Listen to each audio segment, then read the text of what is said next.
जय हिंद। दोस्तों, आप सभी का स्वागत है आपके अपने परिवार रोजगार एवं प्रमोद यूट्यूब चैनल में। जल्दी से दोस्तों आप लोग चैनल को सब्सक्राइब कर लीजिए, बेल आइकन को प्रेस करके रखिएगा, जिससे कि हमारी आगे आने वाले हर एक वीडियो का नोटिफिकेशन आपको मिलता रहे। दोस्तों, आज हम पढ़ने वाले हैं यूएनओ के बारे में, संयुक्त राष्ट्र संघ के बारे में। संयुक्त राष्ट्र संघ से अगर क्वेश्चन आते हैं तो इसके बाद आपका क्वेश्चन नहीं छूटेगा। दोस्तों ध्यान से आप लोग देखिएगा, अगर अच्छा लगेगा तो लाइक कर दीजिएगा। चलिए, संयुक्त राष्ट्र संघ की अगर बात करते हैं दोस्तों, संयुक्त राष्ट्र संघ जिसको यूएनओ कहा जाता है, यूनाइटेड नेशन ऑर्गेनाइजेशन, ठीक है, ये संयुक्त राष्ट्र संघ होता है। दोस्तों संयुक्त राष्ट्र संघ को आप लोग पेन और कॉपी अपने साथ रखिएगा। संयुक्त राष्ट्र संघ की बात करते हैं दोस्तों, तो इसे संयुक्त राष्ट्र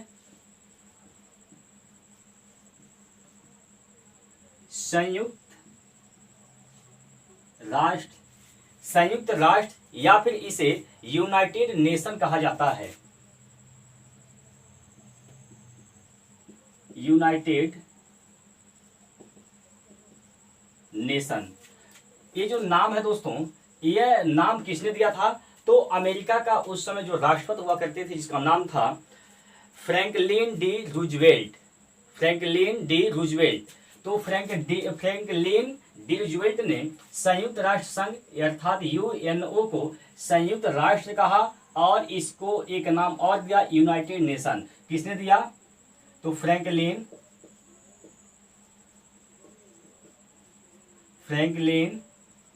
डी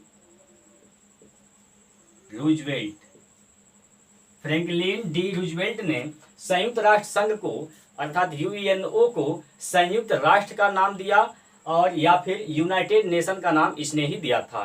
ठीक, अगला पॉइंट याद करते हैं दोस्तों। अगला पॉइंट आप लोग नोट करिएगा। अगला पॉइंट क्या हुआ कि जब इसकी रूपरेखा तैयार की जा रही थी, संयुक्त राष्ट्र संघ की रूपरेखा जब तैयार की जा रही थी, तो बड़े जो राष्ट्र थे, बड़े राष्ट्रों के प्रतिनिधियों का एक सम्मेलन बुलाया गया।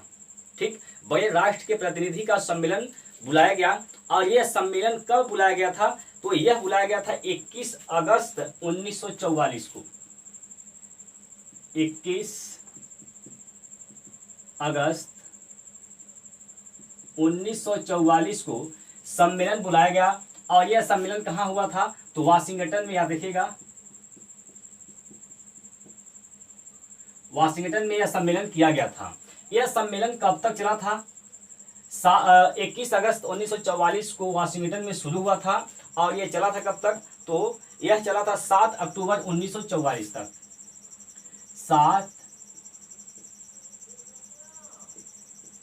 7 अक्टूबर 1944 तक यह सम्मेलन चला था। ठीक है दोस्तों, तो अब क्या हुआ कि सम्मेलन तो चला। सम्मेलन कब से स्टार्ट होता है? 21 अगस्त 1944 से सम्मेलन स्टार्ट होता है। वाशिंगटन में इसका सम्मेलन हुआ था और यह 7 अक्टूबर 1944 तक यह सम्मेलन चला। दोस्तों, यूएनओ की स्थापना कब होती है? अगर स्थापना की बात किया जाए, देखिए स्थापना कब होता है? तो 24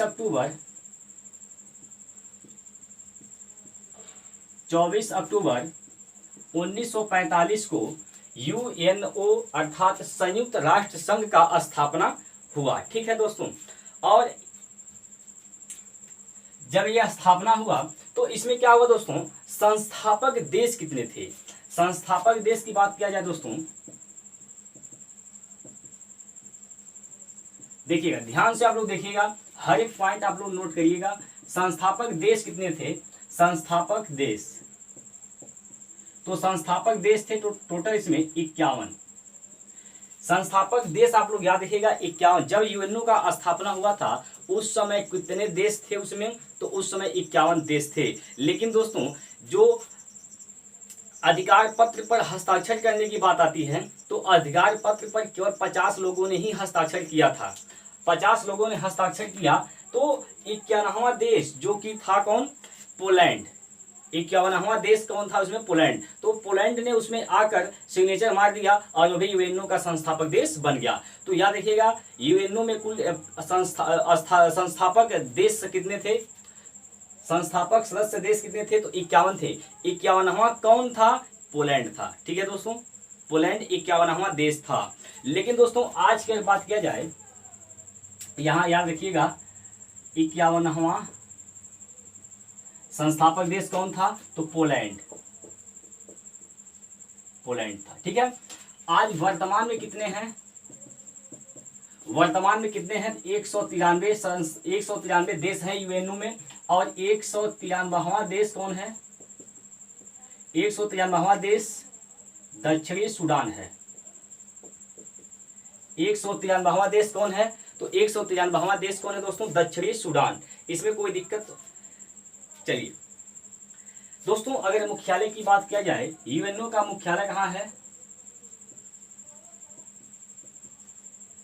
यूएनओ का मुख्यालय कहाँ है, तो यूएनओ का मुख्यालय कहाँ है, न्यूयॉर्क में।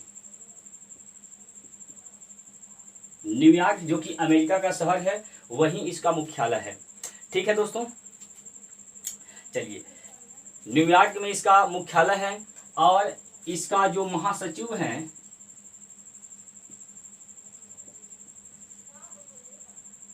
महासचिव कौन है, तो यूएनओ का महासचिव कौन है, Antonio Guterres. Antonio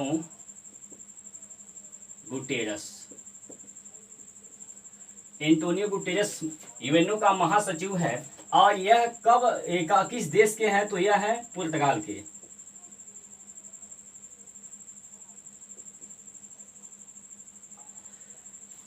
Antonio Guterres किस देश के हैं, तो पुर्तगाल के। ठीक है दोस्तों, चलिए दोस्तों, यूएनओ 17 एकड़ जमीन में बनाया गया है। ठीक है, जो कि 39 मंजिला है। कितना मंजिला है, 39 मंजिला।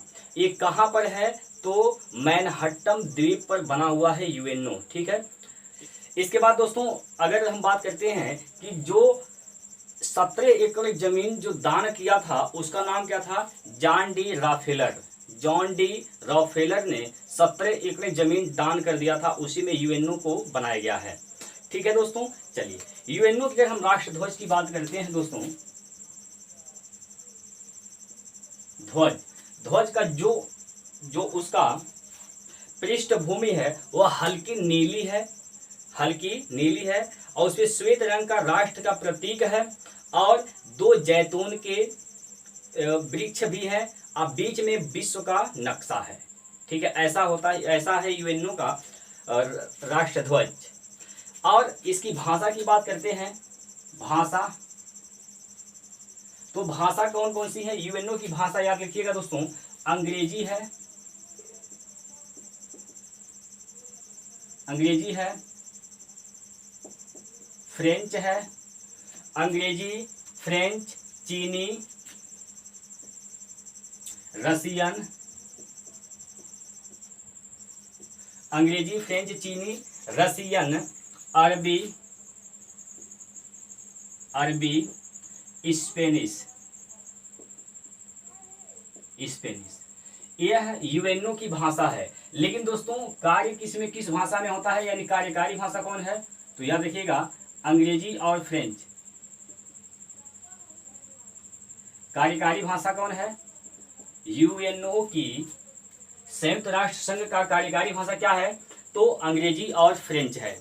ठीक है दोस्तों, चलिए इसके बाद हम बात करते हैं दोस्तों, यूएनओ के कुल कितने अंग हैं, अंग कितने हैं, 6 अंग कितने हैं दोस्तों, यूएनओ की अर्थात हम कह सकते हैं संयुक्त राष्ट्र संघ के कुल कितने अंग हैं, तो 6 अंग हैं। कौन कौन से हैं, एक है महासभा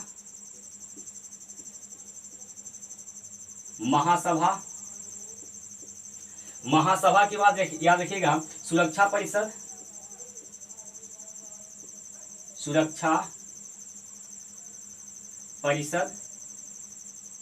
तीसरा याद रखिएगा आर्थिक एवं सामाजिक परिषद, आर्थिक एवं सामाजिक परिषद। चौथा याद रखिएगा, जो चौथा है वह क्या है, प्रन्यास परिषद।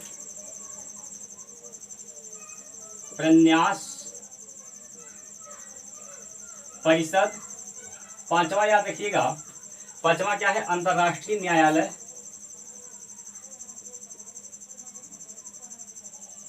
अंतर्राष्ट्रीय न्यायालय। छठा इसका जो अंग है दोस्तों वह याद रखिएगा, वह है सचिवालय। सचिवालय, ठीक है दोस्तों। तो यह यूएनओ के कुल अंग है, 6 अंग है। कौन कौन से अंग हो जाएंगे? महासभा, सुरक्षा परिषद, आर्थिक एवं सामाजिक परिषद, प्रन्यास परिषद, अंतर्राष्ट्रीय न्यायालय और सचिवालय। याद रखिएगा दोस्तों, जो अंतर्राष्ट्रीय न्यायालय है इसका जो मुख्यालय है, इसका मुख्यालय कहाँ पर है? इसका मुख्यालय द हेग में है। कहाँ पर है? The Hague. द हेग कहाँ पर है? तो नीदरलैंड में है। नीदरलैंड में है। यानी अंतर्राष्ट्रीय न्यायालय को छोड़कर बाकी 5 जो बचे अंग, उस सभी का जो मुख्यालय है, उन सभी का मुख्यालय भी कहाँ है? न्यूयॉर्क। केवल एक का नहीं है न्यूयॉर्क। किसका नहीं है? अंतर्राष्ट्रीय न्यायालय का। अंतर्राष्ट्रीय न्यायालय का मुख्यालय कहाँ पर है? तो याद रखिएगा द हेग। कहाँ पर? नीदरलैंड में। इतनी बात, कोई दिक्कत है दोस्तों इसमें? आशा करता हूँ आपने समझा होगा, आपको अच्छा भी लगा होगा। वीडियो जरूर लाइक कर दीजिएगा दोस्तों। और आपके जितने भी भाई बहन दोस्त एग्जाम की तैयारी करते हैं, किसी भी एग्जाम की तैयारी करते हैं दोस्तों, तो उन लोगों तक शेयर भी कर दीजिएगा, ठीक है। फिर मिलते हैं अगले वीडियो में। आज के लिए इतना ही। जय हिंद, जय भारत।